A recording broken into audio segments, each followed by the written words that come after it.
نیک بیوہ عورت کو کے پاس اس کا بچہ رہ گیا. بچہ جب 8-10 سال کا ہو گیا تو گلیوں میں کھیلنے لگا.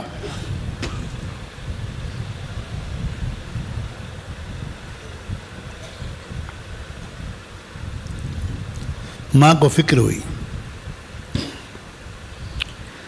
کہ بچے کی عمر ہو گئی، یہ اگر غلط سلط قسم کے لڑکوں کے چکر میں پڑ گیا تو میرا بچہ بگڑ جائے گا. ماں نے پوچھا کہ کیا کروں، میں کہاں لے جاؤں؟ تو لوگوں نے بتایا کہ شہر کے کنارے فلاں جگہ ایک مدرسہ ہے، وہاں ایک اللہ والے رہتے ہیں اور وہاں بچوں کی تربیت اچھی ہوتی ہے. جو بچے وہاں پڑھتے ہیں بہت نیک بن کے نکلتے ہیں. بیوہ عورت نے اپنے یتیم بچے کو ساتھ میں لیا اور پتہ پوچھتے پوچھتے اس مدرسے میں پہنچ گئی. ان بزرگ کی خدمت میں حاضر ہوئی، سلام کیا، اپنا تعارف کرایا.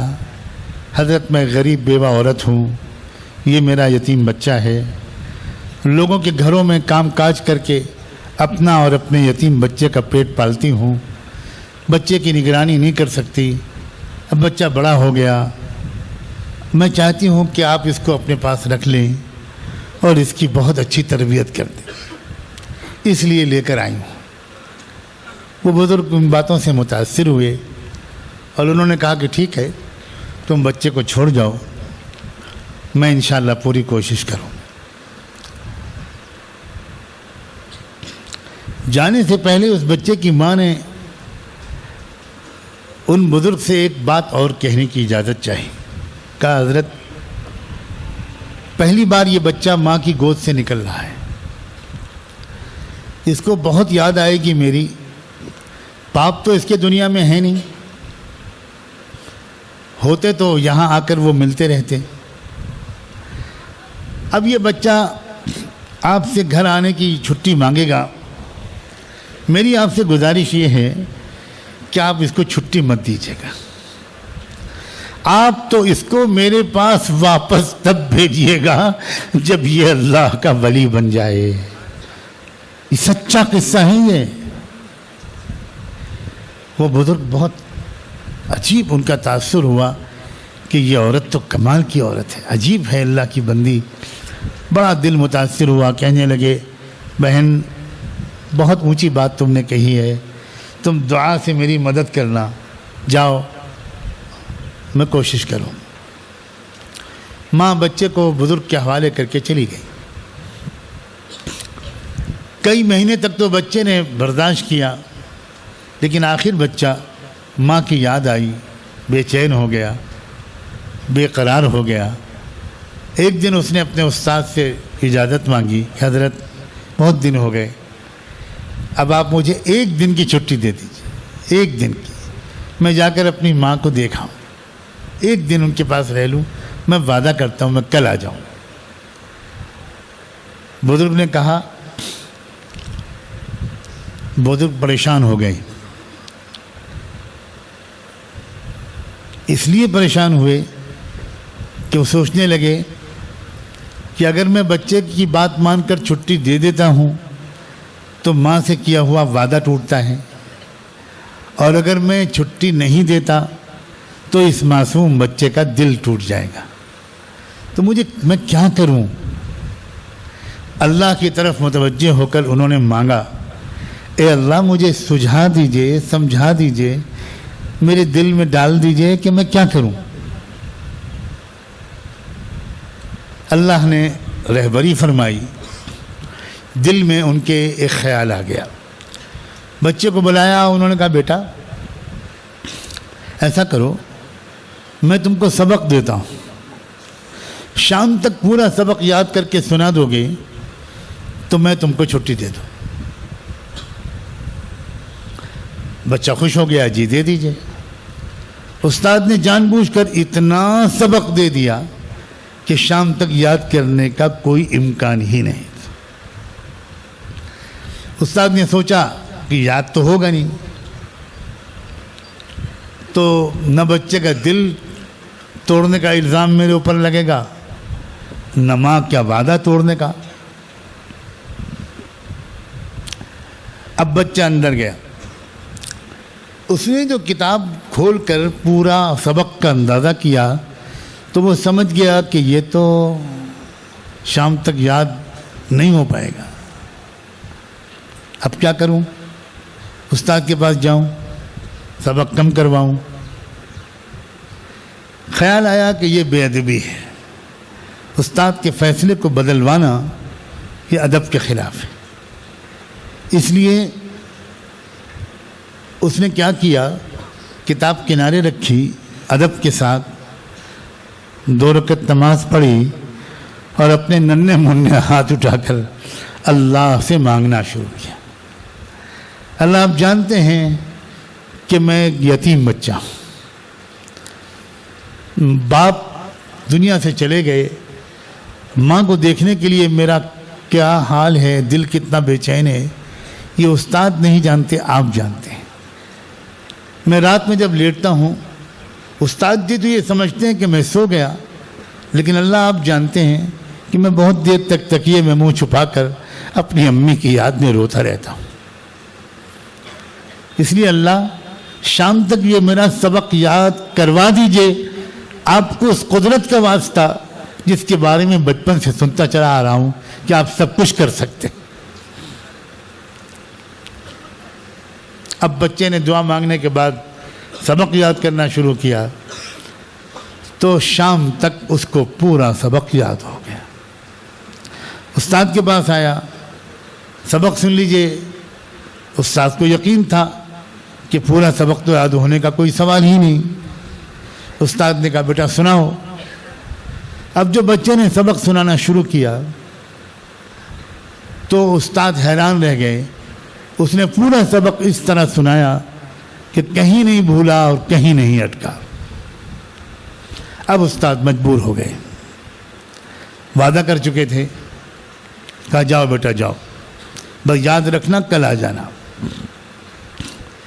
بچے نے استاد کے ہاتھ چومے، دعا کی درخواست کی اور دعائیں لے کر گھر کی طرف روانہ ہو گیا۔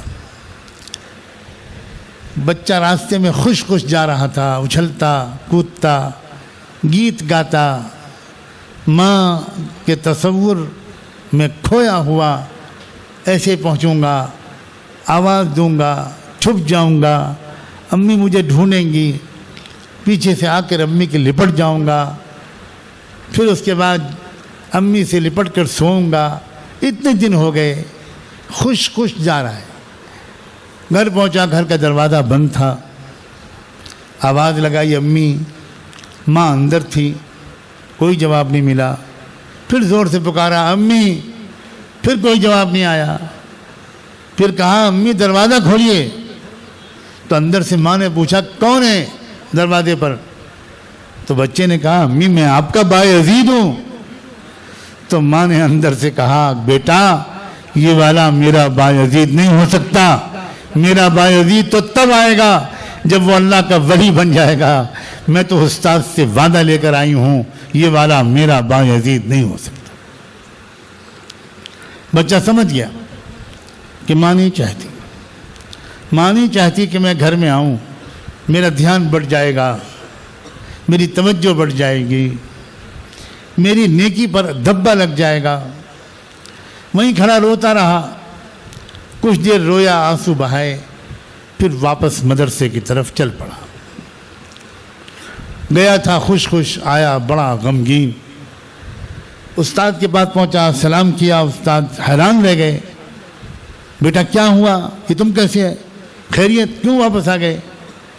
بچے نے اپنی کہانی سنانے کے لیے جو چہرہ اوپر اٹھایا تو استاد نے دیکھا کہ اس کے چہرے لال ہے، آنسوؤں سے تر ہے۔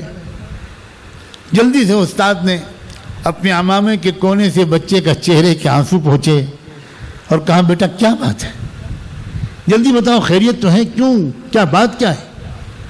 تب بچے نے پوری کہانی سنائی۔ استاد جی میں آپ کی اجازت ملنے کے بعد گیا تھا، ہنستا کھیلتا، بہت خوش تھا، گھر کا دروازہ بند تھا. کئی دفعہ پکارنے کے بعد اندر سے جواب ملا کون ہے. میں نے کہا امی میں آپ کا بایزید ہوں. تو اندر سے جواب آیا کہ یہ والا میرا بایزید نہیں ہو سکتا. وہ تو تب آئے گا جب وہ اللہ کا دوست بن جائے گا. میں سمجھ گیا میری ماں نہیں چاہتی. میں وہیں کھڑا رہا, کچھ دیر رویا, پھر واپس آ گیا. استاد نے بچے کی پیشانی چومی, کہا بیٹا تو عظیم ماں کا بیٹا ہے, تو بہت عظیم عورت کا بیٹا ہے. بیٹا مجھے یقین ہے کہ تو واقعی کچھ بنے گا. اب تو اپنی ماں کی بات کو پورا کر دے, اللہ تیری ماں کی بات کو پورا کر دے گا. بچے نے کہا میں عہد کرتا ہوں اب کبھی چھٹی نہیں مانگوں گا. چنانچہ اس کی پڑھائی, تعلیم, تربیت جاری رہی. جب یہ بچہ 16 سال کا ہو گیا, 7-8 سال یا اس سے زیادہ مدرسے میں گزر گئے, تربیت مکمل ہو گئی, تو ایک دن عجیب و غریب واقعہ پیش آیا. استاد تہجد کی نماز پڑھ کر سنت کے مطابق فجر سے پہلے تھوڑی دیر کے لیے لیٹے تھے. کیونکہ اصل سنت یہ ہے کہ تہجد کی نفلیں پڑھنے کے بعد 10 منٹ 15 منٹ کے لیے اللہ کے رسول آرام کیا کرتے تھے, پھر اٹھ کر فجر کی نماز کی تیاری کرتے تھے. اسی سنت پر عمل کیا ان بزرگ نے. اب جب وہ اٹھے, جب دوبارہ لیٹے تہجد کے بعد, تو اس وقت ان کو زیارت نصیب ہوئی. کچھ ایسی آواز آئی, زیارت نصیب ہوئی حضور اکرم صلی اللہ علیہ وآلہ وسلم. اور حضور نے ان سے یہ فرمایا کہ تمہارے پاس یہ نوجوان جو بایزید زیر تربیت ہے, خوشخبری ہو کہ اس کی تربیت کا وقفہ مکمل ہوا اور اس کو ولایت کبریٰ کا جھنڈا دے دیا گیا. اب اس کے ذریعے اللہ پورے عالم میں دین کا کام لے گا. اب اسے تم روانہ کر دو, رخصت کر دو. استاد اٹھے, وضو کیا, جلدی سے اندر گئے. دیکھا کونے میں کہیں کھڑا وہ نوجوان بایزید نماز پڑھ رہا تھا. پیچھے انتظار میں بیٹھ گئے. سلام پھیرا. استاد نے بچے کو پکارا, بایزید ادھر آؤ. نوجوان لپکا, جی حضرت. وہ قریب پہنچا تو انہوں نے اس کو لپٹا لیا اور اپنا عمامہ اتار کر اس کے سر پر رکھ دیا اور کہا بیٹا تو کامیاب ہو گیا. تیری ماں کی قربانی, تیری قربانی, تمہاری ماں کی دعائیں سب قبول ہو گئیں.